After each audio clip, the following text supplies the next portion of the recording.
Coucou tout le monde, aujourd'hui je vais vous faire découvrir le fort du Parmont. Alors au début on va commencer par la visite par le marché de Pâques là le fort il est ouvert au public gratuitement, mais je ne sais pas si on aura le temps de tout visiter ou même si on peut tout visiter, ça c'est même pas sûr. Et ensuite nous irons, il y a un sentier qui part du fort et nous irons voir tous les vestiges qui s'y trouvent. Je vais vous faire découvrir tout ça, allez c'est parti. Donc nous arrivons à l'intérieur du fort.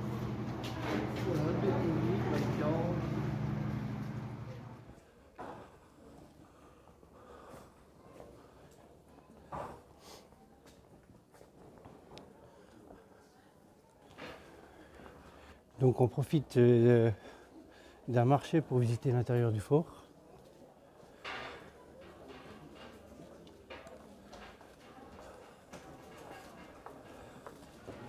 Et ensuite on ira voir les vestiges qui se trouvent un peu plus bas. C'est absolu. J'ai pas fait.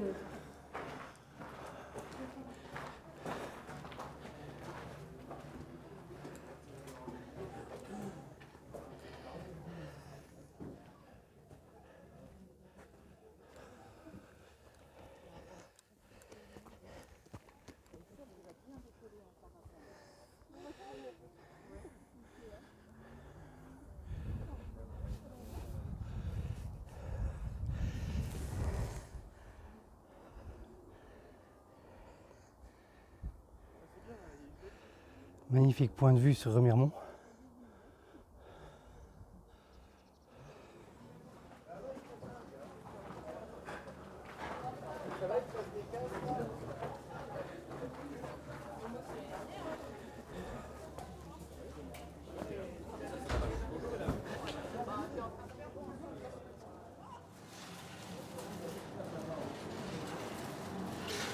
Ah, c'était ça. Oui c'est ça. Donc là le pain il est cuisiné dans le four à pain du fort. Ah oui, ils le font là-dedans aussi. Ouais, là-dedans. Le four à pain du fort.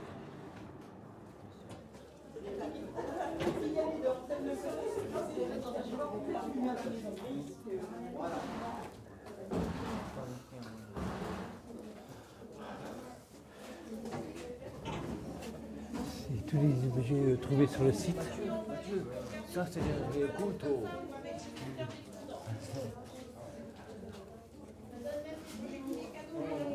Oh, ça, c'est des vrais bras.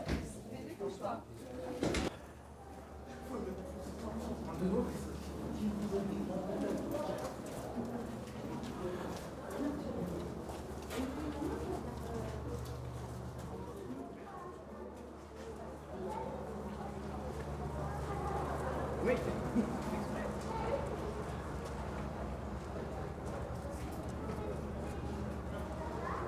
Coin du forgeron.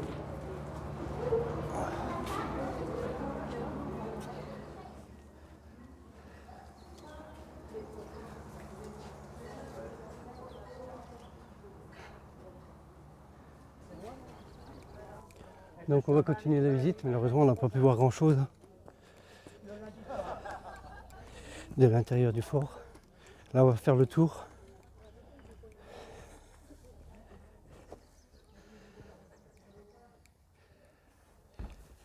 L'autre partie qu'on ira voir en forêt, elle sera plus intéressante.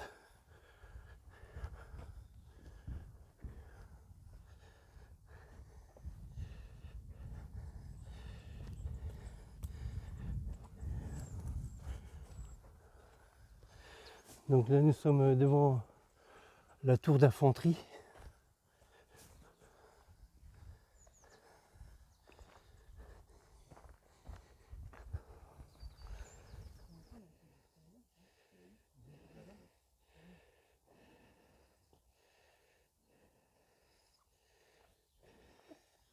Donc là on voit des barrières de défense pour éviter l'accès au fort.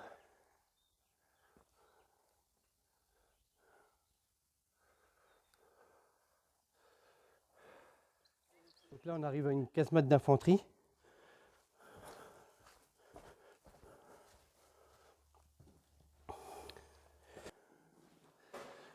peu du mal à se régler.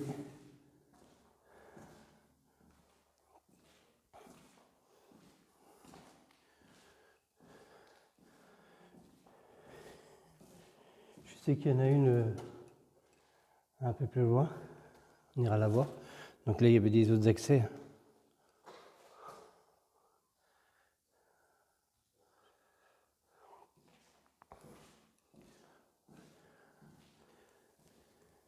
Donc ce fort fait partie du rideau défensif de Haute-Moselle.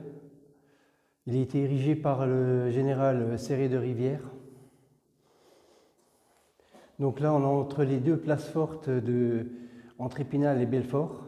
Donc on est situé sur Remiremont, au-dessus de Remiremont. Et donc ce fort a été construit après la guerre de 1870. Donc là, on continue à faire le tour du fort. Donc là, on peut y voir une caponnière.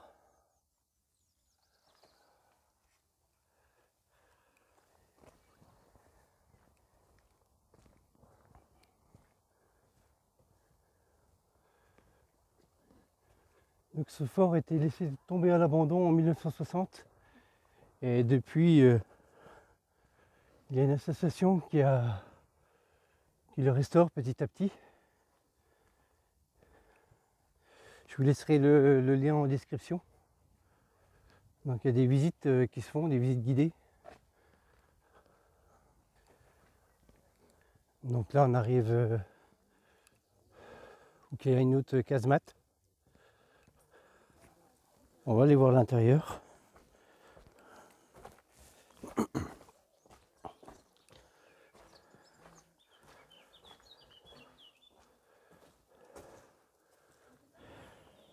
Donc là il y a vraiment beaucoup d'eau à l'intérieur. On s'est tapé des pluies en 2 jours. Il est tombé ce qui tombe en un mois.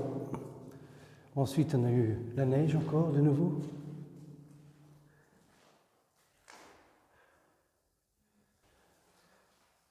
Allez, maintenant nous allons partir pour un sentier de 2 km pour découvrir des vestiges qui seront fort intéressants.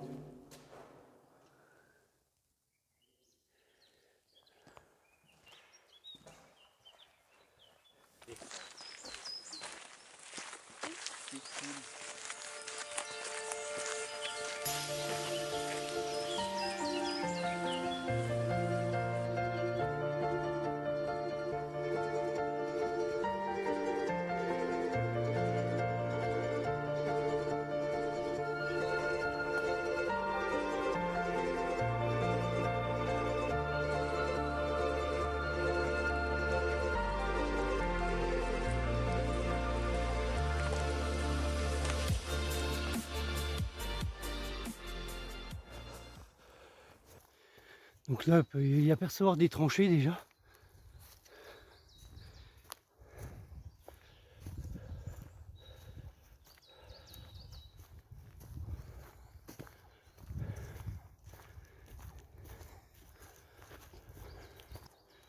Là, on les distingue beaucoup mieux, les tranchées là.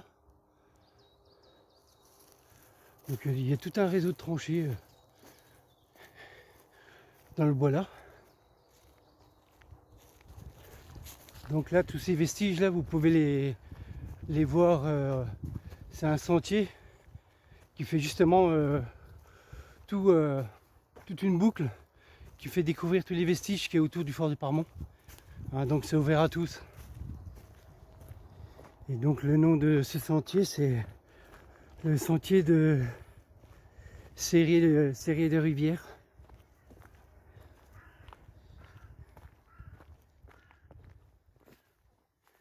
Donc ça, c'est les traces d'un vestige du camp de Jonchette.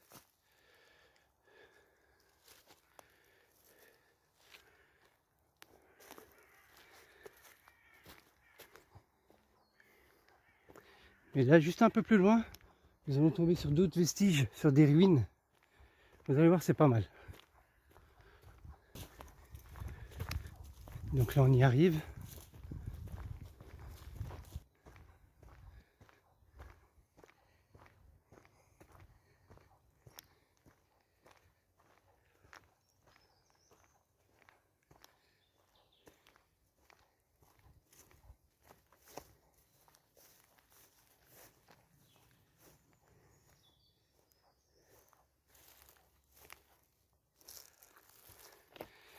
Donc tout ça c'était des pavillons pour les officiers, les sous-officiers et puis donc pour un gardien. Donc là-bas c'était pour les officiers et toute la partie là c'était pour les sous-officiers.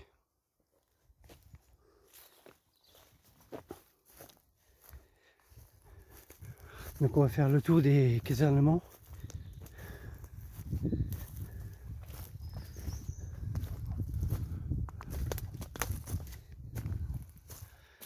On voit que la nature reprend ses droits. C'est joli.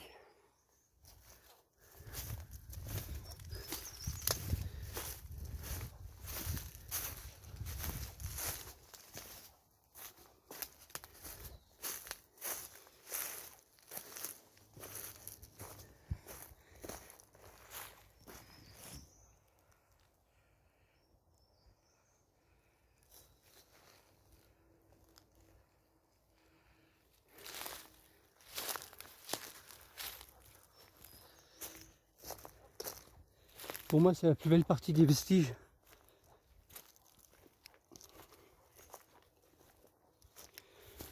En plus de ça, le soleil est revenu. Vous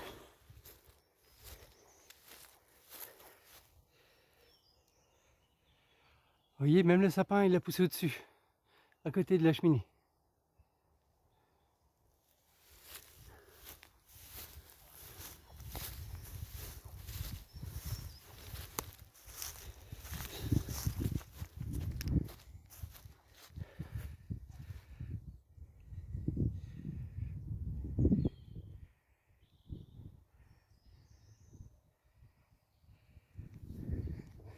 Je vais vous montrer tout vite l'intérieur, mais bon, il n'y a plus rien. Hein.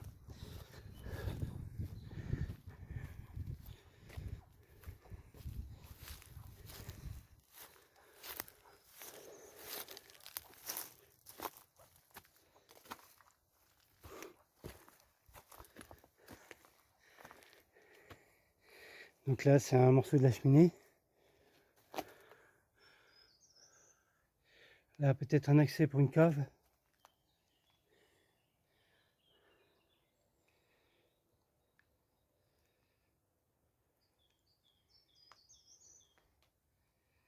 Allez, on va passer à l'autre. Au pavillon des officiers.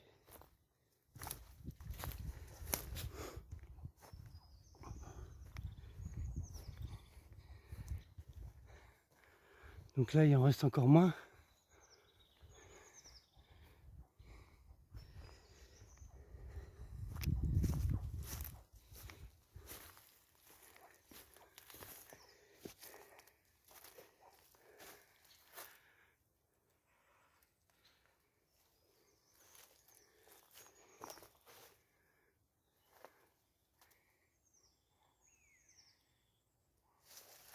Là, on perçoit encore la charnière de porte là.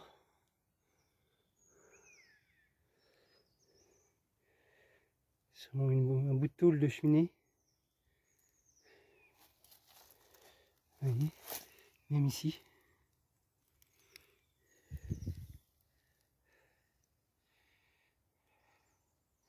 Et maintenant, nous allons passer voir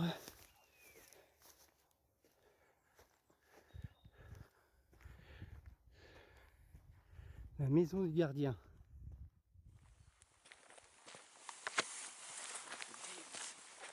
Celle-ci est là un peu cachée. Mais cette ruine est tout aussi jolie. Avec l'arbre qui est tombé juste au-dessus. Ça fait déjà un bon bout de temps.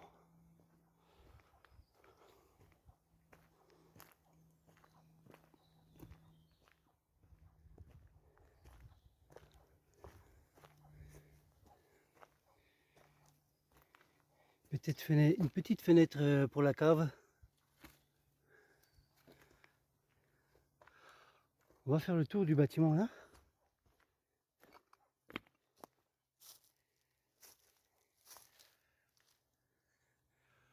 Où là on aperçoit encore juste là, les crochets pour les volets. Donc encore un bout de tuyau là, les lithos.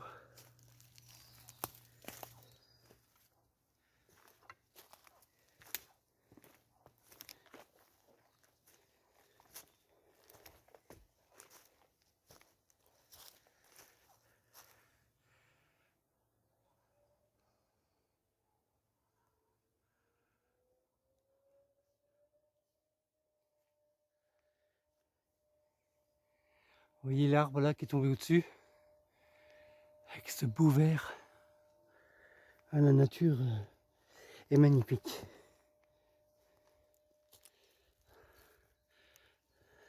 Là, il devait sûrement avoir un poteau. Parce que ça doit être un truc avec les poteaux qui étaient juste au centre. Peut-être un poteau téléphonique ou d'électricité.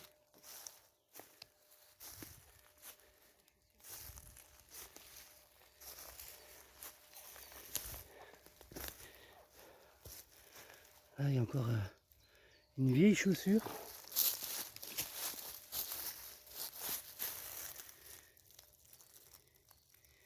Est-elle d'époque? Ça, je sais pas du tout.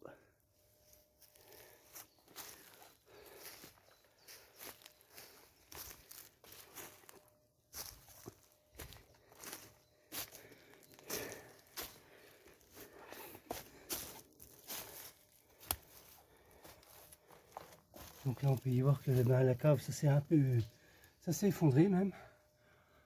Il y voit encore une planche là au mur qui servait, je sais pas pourquoi.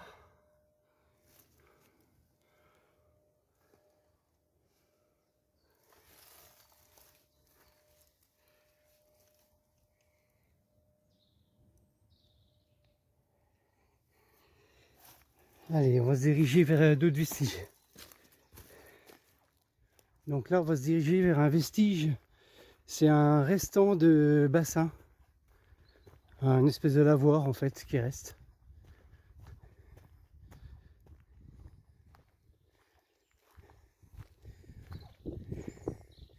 Et nous y sommes. Donc il y avait un toit avant à l'époque. C'était un lavoir avec l'eau de source. Vous pouvez y apercevoir encore les tuyaux là. Enfin le tuyau. Ici où l'eau s'est coulée.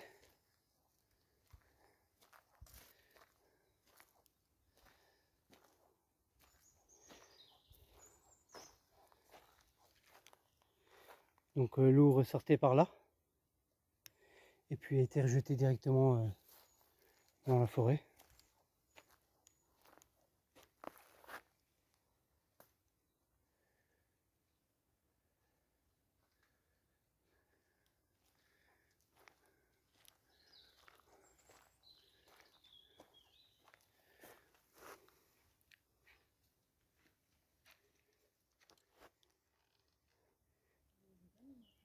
Niveau encore un petit système de plomberie en dessous. Allez, maintenant nous allons nous rendre vers le dernier vestige. Donc là, pour nous y rendre, on va suivre une partie du réseau de tranchées.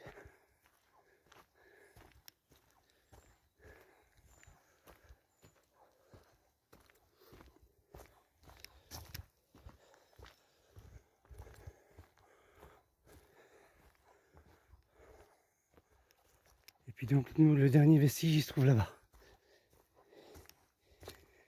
En espérant que cette vidéo n'ait pas été trop longue.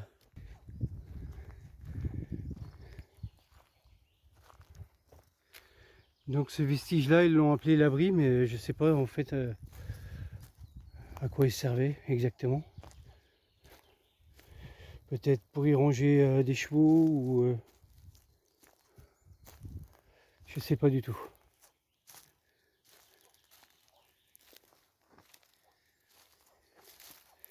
C'est quand même assez long.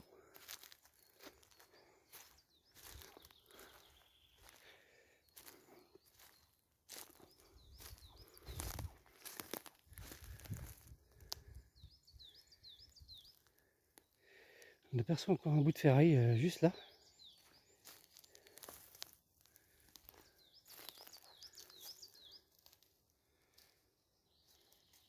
Bon ben voilà, c'est ici que cette vidéo se termine. Donc ces vestiges-là, il faut toujours les avoir en mémoire, hein. Donc pour moi c'est important aussi de les montrer de temps en temps dans mes vidéos. Et puis ma foi, je vous dis à plus pour d'autres explorations. Allez, bye bye.